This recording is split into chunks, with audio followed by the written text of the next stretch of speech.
Terus kita letak garam sikit. So kita ada 3 biji telur, kita ada udang rencah, kita ada kiub ayam, kita ada cili 7 sudu, kita ada juga bawang putih cincang dan Maggie cukup rasa. Jom kita start. Baik, yang pertama kita panaskan kuali dan masukkan minyak. Kemudian bila minyak dah panas, kita masukkan bawang putih cincang. Terusnya bila kita punya bawang dah garing dan dah bau, kita masukkan udang rencah.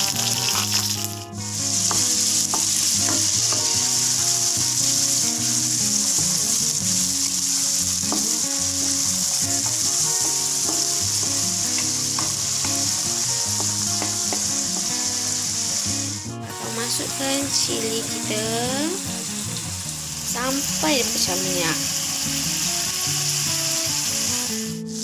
Kemudian bila dah pecah minyak, kita masukkan telur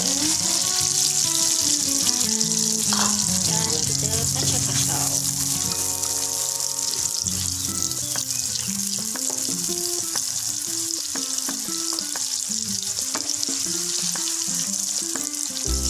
Tak perlu kuat sangat.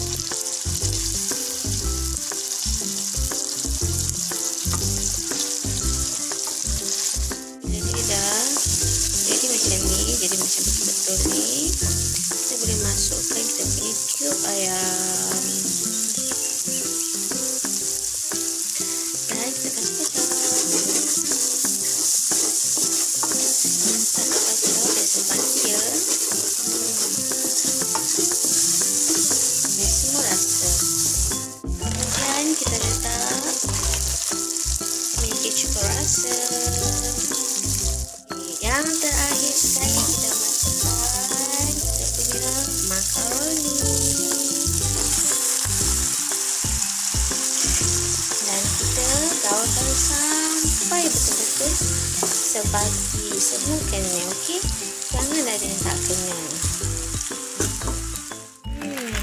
Makaroni goreng kita dah siap.